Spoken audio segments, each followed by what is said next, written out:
Assalamualaikum warahmatullahi wabarakatuh.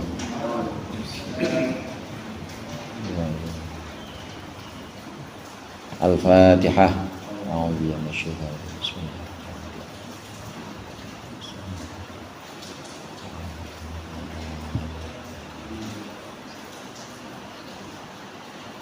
Alhamdulillahil munfaridi bil 'azamati wal jalal, al mutawahhidi bi istiqaqi nu'til kamal. Wassalatu wassalamu ala sayyidina Muhammadinil hadi minad dhalal wa ala alihi wa ashabihi alladhina khalasat lahumul a'mal wasafat minhumul ahwal. Amma ba'du, fa inna asdaqal hadithi kitabullah wa khairal hadi hadi Muhammadin sallallahu alaihi wasallam wa syarrul umuri muhdatsatuha wa kullu muhdatsatin bid'ah wa kullu bid'atin dhalalah. Segenap jamaah Majelis Taklim Malam Rabu, para asatidz, hadirin sekalian, alhamdulillah malam hari ini kita berkumpul melanjutkan pengajian rutin kita mengaji syarah kitab Al-Hikam. Mudah-mudahan hadirnya kita di sini mendapat ridha Allah, yang kita pelajari menjadi ilmu yang bermanfaat dunia akhirat. Amin ya rabbal alamin. Melanjutkan maqalah yang ke-193. Qala al-muallif rahimahullah wa nafa'ana bihi wa bi ulumihi fid dharain amin. Man istaghraba ayyun qidahullahu min syahwatihi wa yukhrijahu min wujudi ghaflatihi faqad ista'jazal qudratal ilahiyyata wa kana Allahu ala kulli syai'in muqtadira. Man istaghraba, barang siapa yang menganggap asing, ayyun qidahullahu, Allah menyelamatkan dia, menyelamatkan akannya siapa Allah min syahwatihi, dari syahwatnya, keinginannya, wa yukhrijahu, dan mengeluarkan siapa Allah akannya min wujudi ghaflatihi, mengeluarkan dari wujud kelalaiannya. Barang siapa yang menganggap aneh Allah mengeluarkannya dari kelalaian, Allah menyelamatkannya dari syahwatnya, tapi itu dianggap aneh, faqad ista'jaza, maka sungguh dia telah menganggap lemah al-qudratal ilahiyyata, akan kekuasaan Tuhan. Wa kana Allahu ala kulli syai'in, dan ada Allah ala kulli syai'in, atas segala sesuatu itu muqtadiran, kuasa.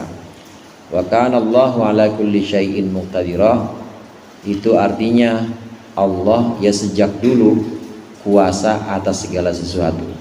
Karena kalau dalam pembicaraan biasa, kalau dalam muhadatsah ini bisa menunjukkan masa lampau memang.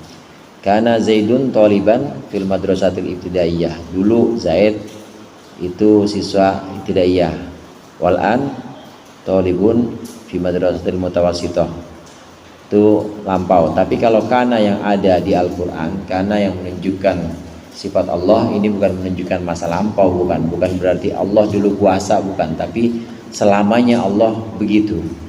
Allah selamanya ala kulli syai'in muqtadira. Wa kana Allahu azizan hakima, ya Allah selamanya Allah itu azizan, maha kuat, hakiman, maha bijaksana. Allah kuasa atas segala sesuatu. Allah bisa membuat seseorang itu lemah, bisa membuat seseorang itu sakit, tetapi tujuannya adalah untuk menguatkan dia. Dan Allah bisa itu. Allah bisa membuat seseorang itu dijauhi oleh kawan-kawannya, dijauhi oleh segala yang sebenarnya sangat dia inginkan, tapi tujuannya adalah untuk membuat orang itu merasa makin nyaman. Padahal dijauhi teman-teman, dijauhi nama segala hal yang justru diinginkan oleh orang itu, tapi justru dia menambah nyaman, ketenangan hati di situ. Ada banyak cara yang Allah bisa lakukan untuk seseorang ketika Allah ingin menyelamatkan orang itu dari syahwat atau keinginannya. Ada banyak cara ketika Allah ingin menyelamatkan seseorang dari kelalaiannya, kemudian Allah menetapkan sesuatu untuk dia. Nah, orang yang merasa bahwa ini aneh, kok Allah menetapkan kepada saya kok seperti ini, Allah kok kasih musibah, segala macam kesulitan. Kalau orang merasa aneh, kok Allah menetapkan ini seperti saya, berarti dia merasa bahwa Allah itu tidak mampu. Sama aja dia menganggap bahwa Allah itu kekuasaannya terbatas. Kenapa kok nggak bisa membuat saya kaya sekarang? Kenapa kok nggak bisa membuat saya sembuh sekarang? Padahal waktu Allah kasih dia miskin, Allah kasih dia sakit, di situ Allah sedang menunjukkan kekuasaannya. Ada sesuatu yang sedang Allah rencanakan. Artinya semua yang Allah tetapkan yang terlihat sulit untuk kita para hamba, ini sebenarnya nggak perlu kita anggap aneh dan nggak perlu kita anggap asing, karena itulah cara Allah dengan kekuasaan yang disebut qudrah ilahiyah di sini. Dengan kekuasaan Allah yang tidak terbatas, Allah bisa saja membuat kelemahan-kelemahan itu untuk justru menguatkan kita. Orang kalau lagi sakit kelihatannya kan lemah, tapi justru itu menguatkan kita. Kita di situ jadi lebih kuat kedekatan kita kepada Allah, lebih kuat pegangan kita sama Allah. Begitu juga Allah buat kita ini kekurangan. Nggak ada teman, nggak ada yang bisa diutangin, nggak ada yang bisa dimintain tolong. Ini sebenarnya untuk membuat dia kuat. Kuat apa? Kuat untuk pegangannya kepada Allah saja. Ini diantara tanda kekuasaan Allah, membuat sesuatu yang tidak kadang di luar nalar atau di luar pemikiran kita. Manistaraqathu syahwatu wastaulat alaihil ghaflatu. Barang siapa yang mencuri akannya apa syahwatu, keinginan, barang siapa yang disamber oleh keinginan atau dicuri oleh keinginan, wastaulat alaihil ghaflatu, dan menguasai atasnya apal ghaflatu, kelalaian, fala yambaghi lahu ayastagriba, maka seyogianya dia tidak merasa asing. Ayun qidahullahu, bahwasannya Allah menyelamatkan dia min asri syahwatihi, dari penjara syahwatnya, wa yukhrijahu, dan Allah mengeluarkannya min wujudi ghaflatihi, dari wujud kelalaiannya. Lima yushahadu, karena sesuatu yang disaksikan, min istihkami dalika, dari mantapnya atau kuatnya itu, kuatnya kelalaian atau kuatnya syahwat, fihi, di dalamnya, di dalam orang tadi, man, fa inna fi dalika nisbatal ajzi, maka sungguhnya dalam itu semua nisbatal ajzi, ada nisbah lemah, kelemahan. Kalau menganggap asing, menganggap aneh ketetapan Allah, maka di situ ada nisbah atau menghubungkan kelemahan ilal qudratil ilahi, ilal qadril ilahi, ilal asami ilal qudratil ilahiyah, ilal qudratil ilahiyah, kepada kekuasaan Tuhan. Wallahu ta'ala muttasifun bil iqtidar, sedangkan Allah ta'ala itu muttasifun, bersifat bil iqtidari, dengan kuasa, maha mampu, ala kulli syai'in, atas segala sesuatu. Wa hadza minal asya'i, wa hadza, dan ini cara Allah mengeluarkan seseorang dari penjara syahwatnya, Allah mengeluarkan seseorang dari kelalaiannya. Ini cara ini minal asya'i, termasuk segala sesuatu tadi. Wal ya'lam, dan hendaklah tahu siapa al-abdu, seorang hamba, anna qulubal ibadi, bahwasannya hati para hamba, wa nawasiyahum, dan juga ubun-ubun para hamba ibad, biyadihi, itu tetap dalam tangan Allah.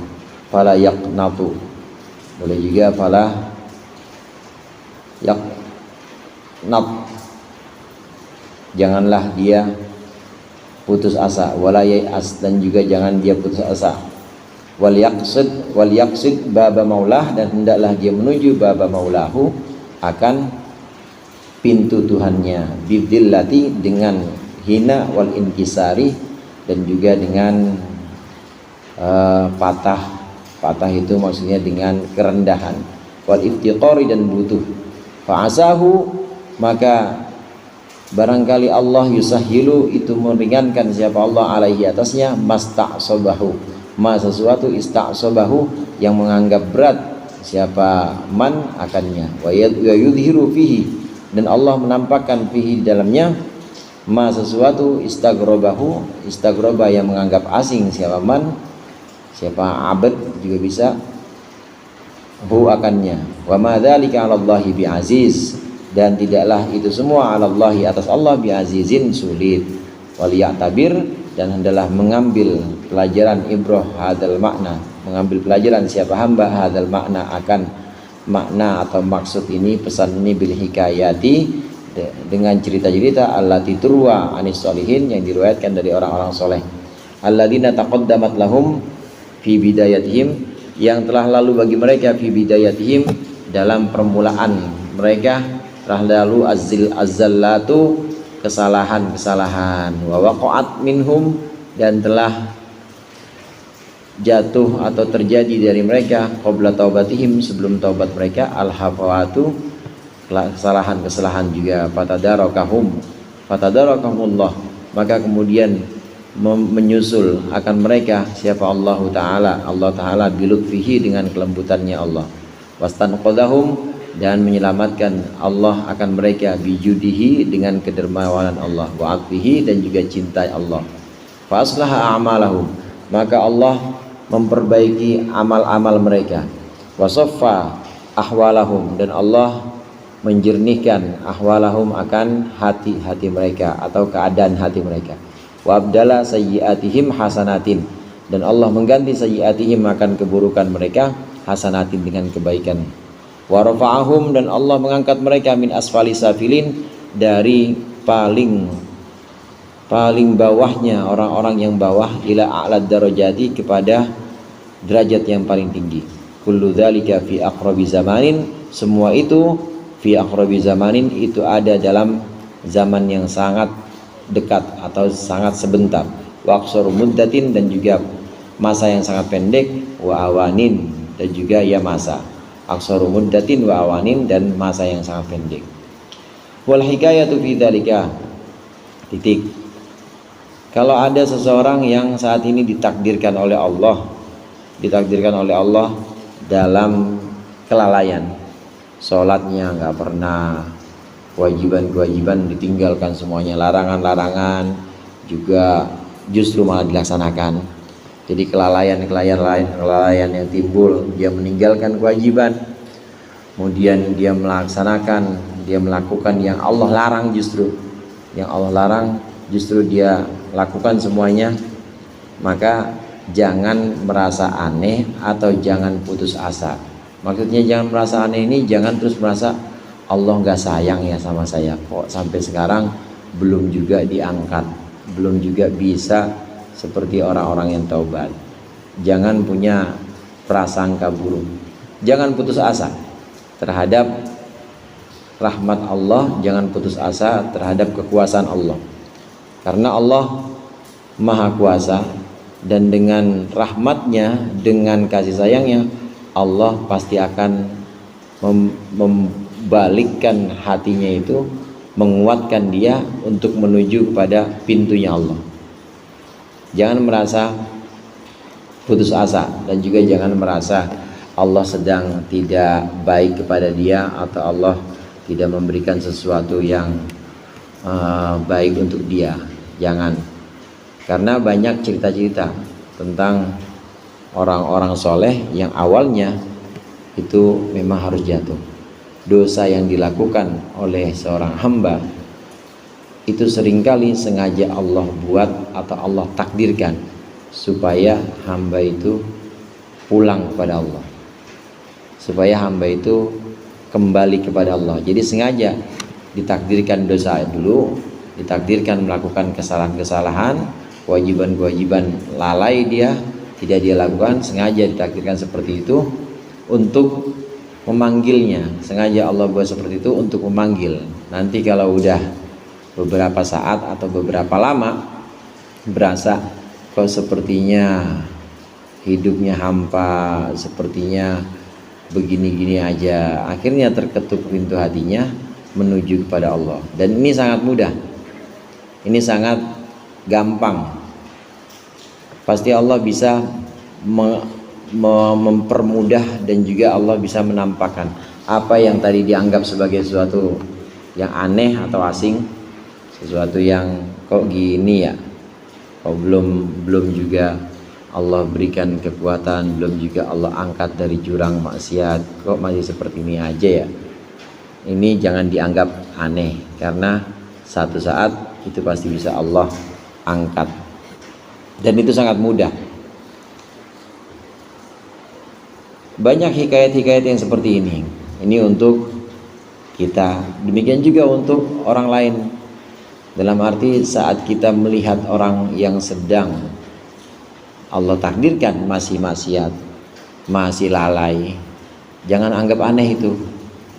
Jangan anggap bahwa itu orang bajingan banget, itu orang maksiat mulu tiap hari. Jangan anggap seperti itu. Karena sesungguhnya Allah Maha Kuasa. Dengan cara itu, dengan cara yang sangat mudah, Allah bisa menyelamatkan mereka yang tadinya ada di asfala safirin, yang tadinya ada di paling bawah, lapisan paling bawah, ini bisa Allah angkat derajatnya. Karenanya Imam Ghazali juga kalau berpesan kepada kita, kalau kita melihat orang yang maksiat itu jangan mudah menjudge mereka, karena sangat mungkin orang yang maksiat itu, pertama mungkin dia maksiat itu karena nggak ada ilmunya. Hendalah kita merasa bahwa orang yang sedang maksiat itu mungkin karena nggak ada ilmunya, dan kembalikan pada diri kita. Nah, kalau kita maksiat udah tahu ada ilmunya tapi masih maksiat juga, berarti orang ini mungkin karena kelalaiannya dan karena tidak ada ilmunya. Balikin pada diri kita sendiri, jangan kita merasa bahwa kita lebih mulia karena orang ini nggak ada ilmunya. Yang kedua, kalau sudah Allah angkat mereka, itu boleh jadi nanti lebih kuat dibanding kita kedekatannya kepada Allah. Yang ngaji bertahun-tahun misalnya, tapi mereka maksiat dan Allah kehendaki Allah angkat mereka dari jurang kemaksiatan itu, bisa jadi kedekatannya justru lebih dekat dibanding Allah, dan itu sangat mudah. Ini untuk kita terhadap penerapannya terhadap orang lain. Jangan anggap aneh kalau di dunia ini ada ahli maksiat, jangan anggap aneh, jangan anggap asing, karena memang dunia tempatnya ini, tempatnya yang kotor-kotor, dan itu sangat mudah untuk Allah mengubah itu semuanya. Jadi gimana? Ya B aja, udah B aja. Emang udah harusnya seperti itu. Di dunia ada yang taat, ada yang maksiat, pasti. Ada orang-orang yang soleh, ada orang-orang yang toleh, ada orang-orang yang takwa, ada orang-orang yang fajir. Wa nafsi wa ma sawwaha fa alhamaha fujuraha wa taqwaha. Itu Allah pakai sumpah sih, pakai sumpah. Wa nafsi wa ma sawwaha fa alhamaha fujuraha wa taqwaha. Maka dia ilhamkan atau dia berikan petunjuk, fujuraha, dia berikan arahan atau dia berikan kerentek hati, fujuraha wa taqwaha, jiwa-jiwa yang fajir yang melakukan kemaksiatan, wa taqwaha, dan juga jiwa-jiwa yang bertakwa. Itu semuanya sesuai atau dengan izin Allah. Itu semuanya dengan izin Allah. Ada orang maksiat itu dengan izin Allah, bukan berarti Allah mengizinkan, bukan, tapi semuanya itu dalam izin Allah dan dalam ilmunya Allah. Allah udah tahu itu semuanya, dan jangan anggap aneh. Emang ini di dunia tempatnya, Allah sangat mudah untuk membolak-balikan itu semuanya. Yang tadinya maksiat bisa jadi taat, yang tadinya jauh banget sama Allah bisa jadi dekat. Kalau kita ngeliat yang kayak gitu, balikin ke diri kita. Iya, dia kan nggak ada ilmunya. Nah, kalau saya gimana ya? Gak pantas kayaknya. Oh iya, dia mungkin masih maksiat kayak begitu. Itu ya karena masih muda. Ya saya tua, nggak pantas amat kalau buat maksiat. Biarin dia, iya umurnya juga masih mudaan, dia maksiatnya masih banyakan saya, dia masih dikit kali.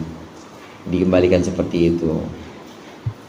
Nah, cerita-cerita gimana orang-orang soleh di awal perjalanannya ini Allah takdirkan untuk salah, untuk luput, itu banyak. Di antaranya cerita-cerita ini.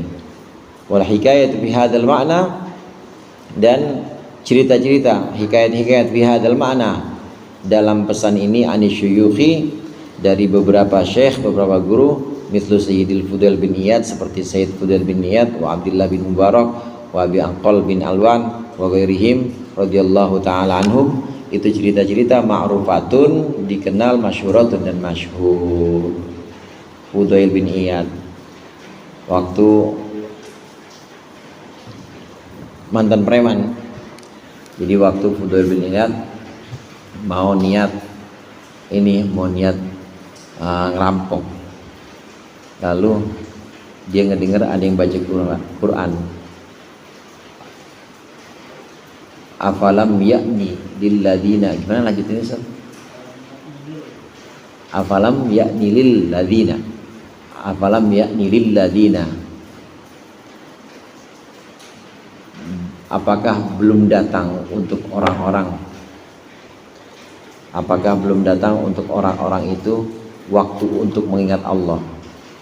Tiba-tiba itu langsung hatinya luluh, padahal lagi niat untuk itu, lagi niat untuk rampung. Banyak Sayyidina Umar juga begitu. Sayyidina Umar gimana dulu musuhnya kepada Nabi Muhammad SAW, tapi kemudian Allah beri hidayah. Ini cerita-cerita yang seperti ini banyak sekali, dan nanti akan disebutkan beberapa kisah di sini.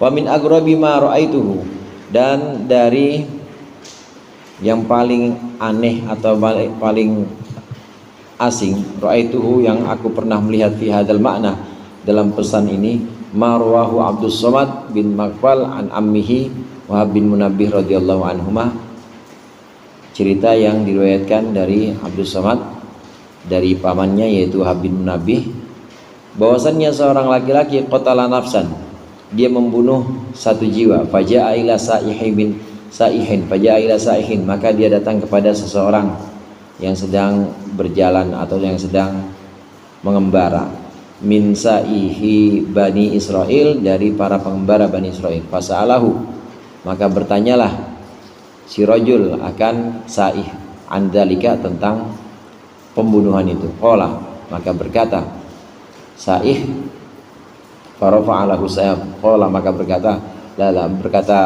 Abdus Somad, farafa'alahu sa'ihu, maka mengangkatlah untuknya, untuk sing rajul, siapa as-sa'ihu, pengembara itu, minal ardi, dari bumi, mengangkat urjunan, satu tandan atau satu batang.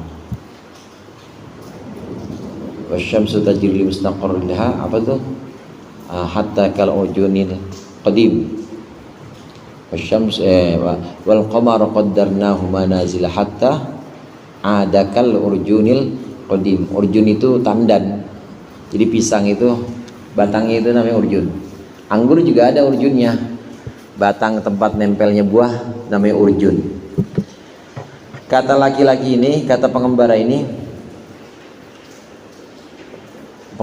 ngangkat urjun, belum berkata tapi masih mengangkat urjun, satu batang abyado yang putih, qadiman, yang sudah lawas, yang sudah tua, hailan, sebagai penghalang. Tsumma qala, kemudian berkata pengembara ini, lahu, kepada si rajul, idza khadarra hadzal urjun, ketika menjadi hijau hadzal urjunu, tandan ini, qubilat taubatuka, maka akan diterima taubatuka, taubatmu.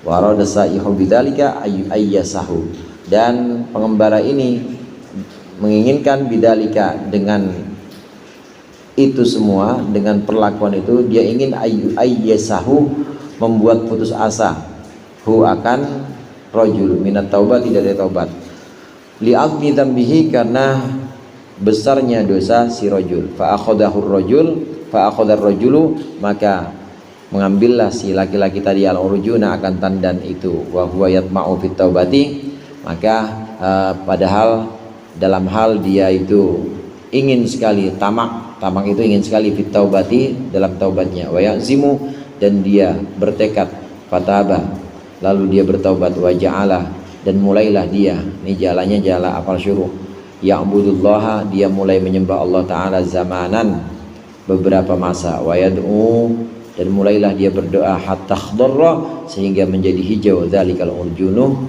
tandan tua itu, biidznillah taala, dengan izin Allah taala, wa qudratihi, dan kudrahnya. Ini cerita diantara cerita-cerita yang membawakan pesan bahwa taubat seorang hamba, maksiat sebesar apapun itu jangan dianggap aneh, pasti Allah akan ampuni selama dia benar-benar bertaubat. Dan ampunan Allah itu lebih luas dibanding dosanya hamba. Sebanyak dosa hamba, sebanyak apapun itu, dalam samudra ampunan Allah itu hanya seperti buih, hanya seperti buih. Yang sering dibaca sama Ustaz Aziz itu, ya, indal kaba'ira fil ghufrani kallamami. Awalnya gimana? Ya nafsu la taqnati min zallatin azumat. Wahai jiwa, wahai diriku, la taqnati min zallatin azumat, janganlah putus asa karena dosa yang besar, jangan putus asa. Innal kaba'ira fil ghufran, sesungguhnya dosa-dosa besar dalam pengampunan Allah kallamami, seperti buih, seperti busa. Busa tahu ya? Buih ombak itu sama air laut banyakan mana? Banyakan air laut. Dosa-dosa hamba itu seperti buih itu. Sedangkan ampunan Allah itu seperti samudra itu. Jangan putus asa terhadap rahmat Allah dan juga terhadap ampunan Allah. Orang yang dosanya sebesar apapun itu pasti akan Allah ampuni. Dan jangan anggap aneh orang yang berbuat dosa, jangan anggap aneh, karena itu satu waktu Allah bisa balikkan hatinya, dia bertobat dan Allah terima taubatnya. Nah, di antara cerita itu, cerita yang barusan kita baca, cerita yang disebutkan di sini dari Syekh Abdus Somad. Beliau mengatakan bahwa ada laki-laki pendosa, dia bunuh orang itu dosanya udah besar banget, termasuk min jumlatil kabair, itu bunuh dosa. Man qatala nafsan akan nama qatalan nasa jami'a, orang yang bunuh satu orang itu sama aja dia bunuh semuanya. Itu dosanya dosa besar. Saking merasa bahwa dia udah melakukan dosa besar, maka diantara para pengembara Bani Israel ini ada yang dia datengin. Dia tanya, Sa'ih ini orang yang mengembara, orang yang dalam perjalanan, ya orang-orang ahli ibadahnya Bani Israel, jadi jalan ibadahnya. Ditanya oleh laki-laki si pendosa ini, saya udah bunuh orang bang, gimana, apakah tobat saya diterima? Tobat dah, tobat nih, malah dibawain ini, dibawain tandan korma atau tandan pisang, dibawain tandan yang udah tua.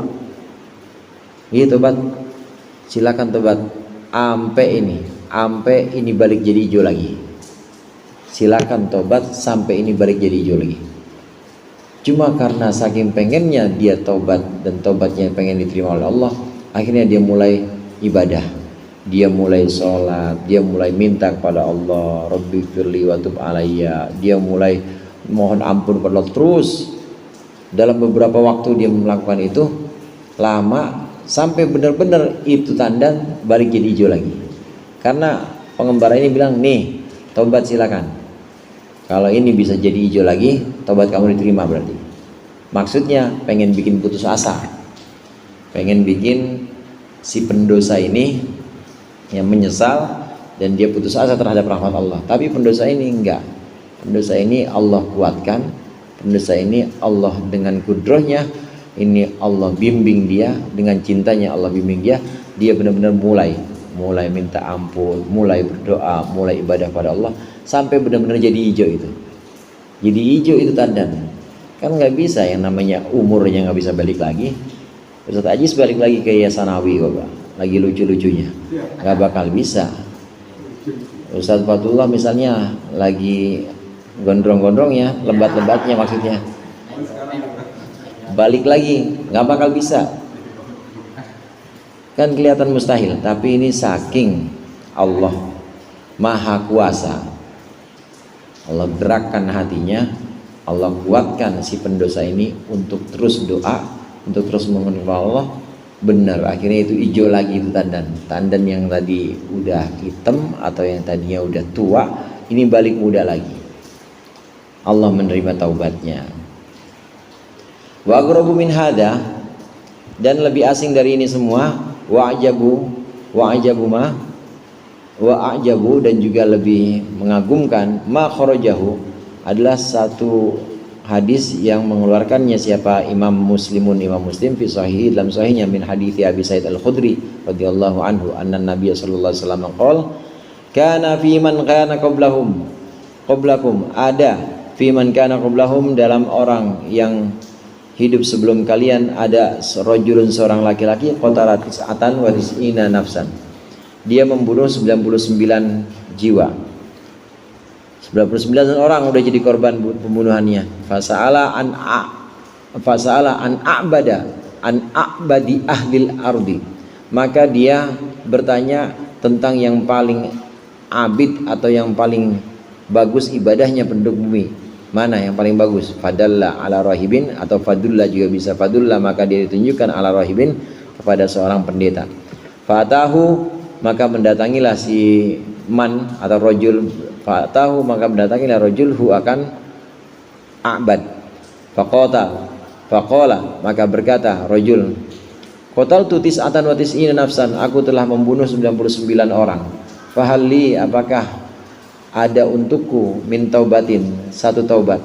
Faqala, maka berkata rohib, la, tidak ada, nggak bakal bisa diterima taubatmu, tidak ada. Faqatalahu, lalu membunuh, lalu si a'bad atau si rojul membunuh rohib tadi. Fakammala bihi al-mi'ata, maka dia menyempurnakan bihi dengan pembunuhan itu al-mi'ata 100. Tsumma sa'ala, kemudian dia bertanya an a'lami al-ardi, pada orang yang paling alim di bumi, tentang orang yang paling alim di bumi. Fadullah ala rajulin, maka dia ditunjukkan pada seorang laki-laki alimin yang alim. Faqala, maka berkata rajul, atau berkata Rasulullah juga bisa di sini. Innahu qatala mi'ata nafsin, sesungguhnya dia telah membunuh 100 jiwa. Fahallahu min taubatin, maka apakah ada untuknya min taubatin, satu taubat? Faqala, maka berkata alim, berkata tadi alimi ahli ardi, na'am, ya ada. Wa man yahulu bainahu wa baina taubati, wa man, dan siapakah yahulu yang bisa menghalangi bainahu, antara si rajul wa baina taubati, dan antara taubat. Intoliq ila ardi kada, pergilah engkau ila ardi kada wa kada, kepada tanah ini dan tanah ini. Fa inna biha, maka di sana dalam ard unasan, ada orang-orang yang budunallaha azza wa jalla, yang pada menyembah Allah. Fa'budillaha ma'hum, maka sembahlah Allah ma'hum, bersama mereka. Wala tarji, dan jangan engkau kembali ila ardika, kepada tempatmu, pada bumimu. Fa innaha ardusuin, karena bumimu itu bumi jelek. Fantolaqa, maka pergilah rajul hatta idza ata, kemudian ketika telah sampai nisfu tariqi, separuh perjalanan, atahul mautu, mendatanginya al mautu, kematian. Fakhtasomat fihi malaikatun, fakhtasomat, maka berseteru, fihi, di dalam si rajul, siapa malaikatun, beberapa malaikat. Jadi malaikat itu sebenarnya jamak, mufradnya malak. Jadi bukan malaikat, bukan. Malaikat itu jamak, mufradnya malak. Ada malakul rahmah, ada malakul adab, satu. Tapi kalau malaikatul rahmah ini beberapa, ya udah gitu aja, dah pokoknya beberapa malaikat rahmat, malaikatul adab, dan beberapa malaikat azab berseteru. Ini saya yang bawa, orang cakep ini, enggak, kata malaikat azab, ini orang begajulan ini, saya yang bawa aja. Faqalat malaikatul rahmah, maka berkatalah malaikat rahmat, ja'at taiban muqbilan biqalbihi ilallah, dia telah datang taiban, dalam keadaan bertobat, muqbilan biqalbihi ilallah, dia menghadap dengan hatinya kepada Allah taala. Wa qalat malaikatul adab, Dan berkata malaikat azab, innahu lam ya'mal khairan qattu, sesungguhnya dia lam ya'mal belum melakukan khairan kebaikan qattu sama sekali. Fatahum malakun, maka mendatangi para malaikat malakun, satu malaikat fi surati adamiyyin, dalam bentuk manusia. Faja'alu, maka para malaikat menjadikan hu akan malak, bainahum, antara mereka, dijadikan hakaman sebagai penentu atau sebagai pemutus wasit. Faqala faqala, maka berkata malak, kisu, ini malaikat yang satu nih. Faqala, maka berkata malak, kisu, buatlah kias atau ukurlah ma bainal ardo, ini jarak antara dua tanah. Fa ila ayyatihima, maka kepada mana yang diantara keduanya, karena ada si rojul adna, itu lebih dekat. Fahuwa lahu, maka rojul itu lahu adalah milik adna, milik yang lebih dekat. Faqasu, maka para malaikat menghitung hu akan ma bainal ardain. Fawajaduhu, maka para malaikat mendapati rojul adna itu lebih dekat, ilal ardi allati aroda, kepada tanah atau kepada bumi, allati aroda, yang dia kehendaki, maksudnya yang dia tuju. Faqabadathu malaikatur rahmah, maka mencabut atau mengangkat akan rajul, siapa? Malaikatur rahmah, malaikat rahmat. Qala Qatadah, berkata Imam Qatadah, qala Al-Hasan, berkata Al-Hasan Al-Basri, dzukira lana, disebutkan untuk kami, annahu, bahwa sungguhnya rajul, lamma atahu malakul mauti, ketika datang kepadanya siapa? Malakul mauti, malaikat maut, na'a bisadri, dia menjauh, bisadrihi, dengan dadanya, lari maksudnya. Ini cerita yang ada di Sahih Muslim, ini ada Rasulullah SAW pernah bercerita tentang seorang laki-laki, dia sudah bunuh 99 orang. Akhirnya mau bertaubat orang ini karena perasaan bersalahnya, dia juga merasa udah waktunya untuk bertaubat. Dia minta tunjukkan kepada orang-orang, coba tunjukkan kepada saya orang yang paling ahli ibadah di muka bumi ini siapa, yang paling abid atau yang paling ahli ibadah. Maka ditunjukkanlah kepada pendosa ini seorang pendeta. Ada tuh di tempat sana, coba kamu jalan ke arah sana. Jalan, ketemu sama pendeta ahli ibadah, saudara, yang ditemui pertama kali. Ceritalah pendosa ini, saya udah bunuh 99 orang. Apakah ada kesempatan buat saya untuk bertobat? Kata pendeta ini, enggak ada. Habis sudah, kebangetan ke 99. Kalau gitu saya genepin 100. Kata pendosa ini, dibunuh juga akhirnya. Dibunuh genep 100. Selesai itu, jadi udah 100 orang yang dia bunuh. Selesai itu dia tanya lagi, ada nggak yang paling pinter, yang paling cerdas di muka bumi ini siapa? Tunjukkanlah kepada saya. Maka ditunjukkanlah dia kepada orang yang alim. Ini bedanya abid sama alim. Ditunjukkanlah pada seorang alim, ditunjukkan. Nah, kemudian di situ diceritakan kepada orang alim. Jadi tidak dengan bahasa aku telah membunuh, tidak. Tapi diceritakan, wahai orang alim, ada seseorang udah membunuh 100 orang. Apakah dia masih boleh bertaubat? Orang alim ini jawabannya nggak kayak ahli ibadah tadi. Jawabannya, terima taubatnya.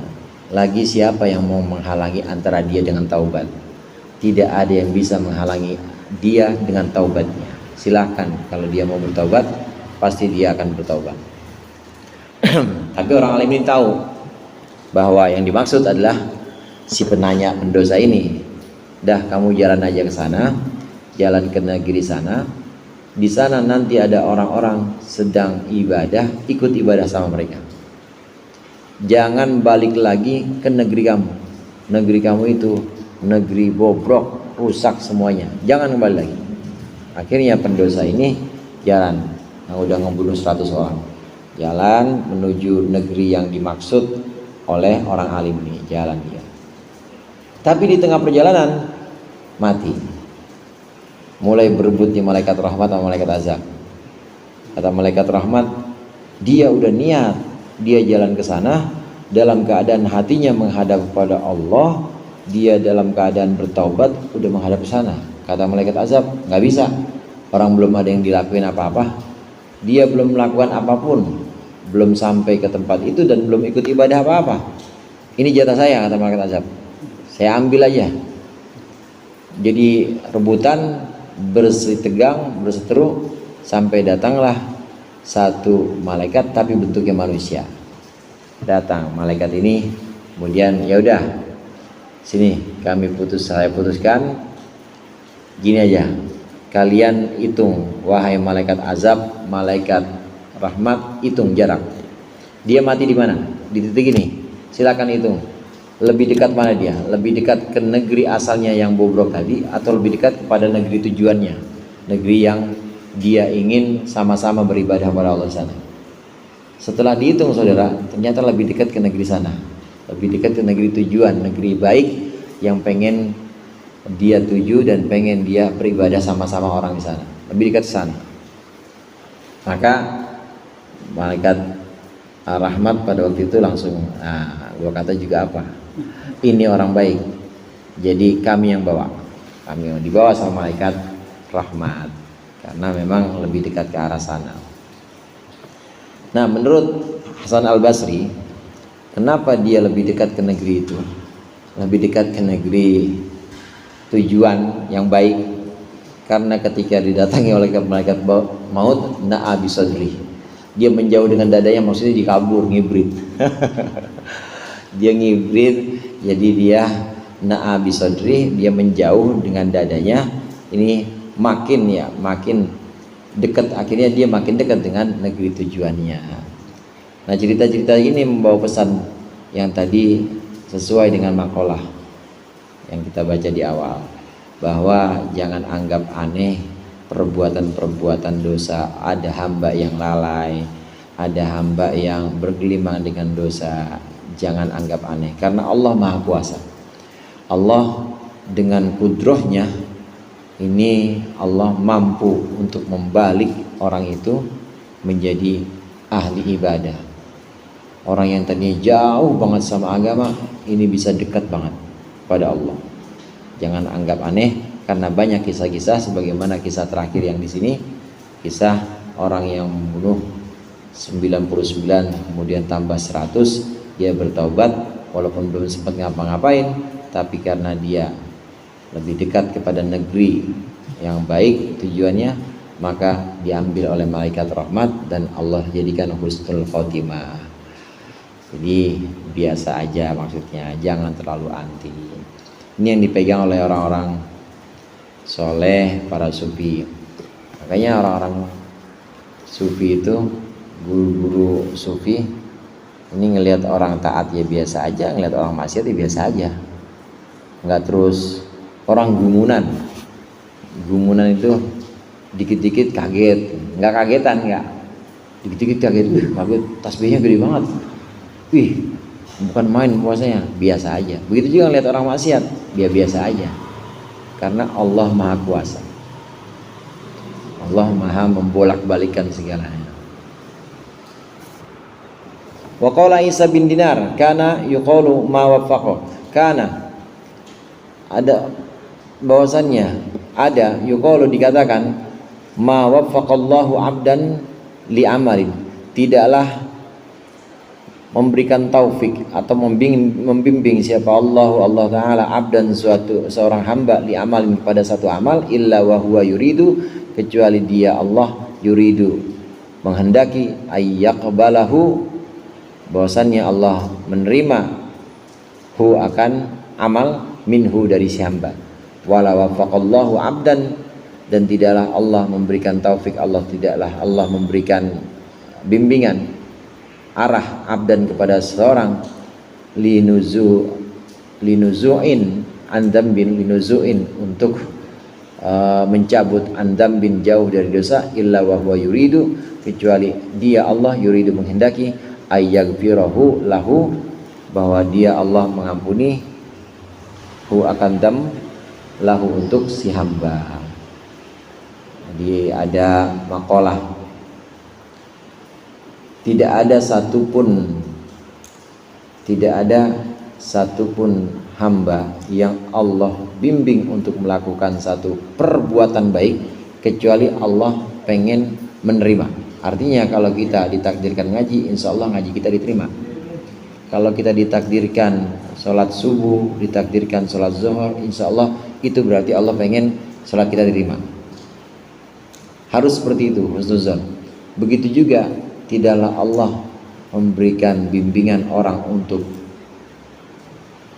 pergi dari maksiat, untuk taubat, kecuali Allah pengen menerima taubatnya. Walaupun belum sempat melaksanakan perbuatan baik apapun seperti contoh tadi. Orang yang dalam hatinya udah ada penyesalan, kan syarat taubat diantaranya penyesalan. Dalam hatinya sudah ada penyesalan, dia sudah mulai berhenti, dan dia ada tekad kuat untuk gak ngulangin lagi. Syarat taubat itu 3, menyesal, tekad kuat gak mengulangi, dan berhenti. Memang udah berhenti walaupun dia belum ngapa-ngapain, itu tandanya Allah pengen nerima taubat dia. Jadi rahmatnya Allah, cintanya Allah, bilutfihi wa adfihi wa rahmati, dengan cinta, dengan rahmat dan juga dengan kelembutannya Allah menerima itu tadi. Amal ibadah hamba yang Allah takdirkan dilakukan oleh si orang hamba, itu pasti maksudnya Allah pengen terima amal ibadah itu. Begitu juga upaya buat berhenti dari maksiat, itu tandanya Allah ingin hamba itu bertaubat dan Allah pasti menerima taubatnya. Waqad dzakarul qadhi Yunus bin Abdullah, wallahu a'lam bishawab. Mudah-mudahan bermanfaat. Allahul muwaffiq ila aqwamit thoriq. Wassalamualaikum warahmatullahi wabarakatuh.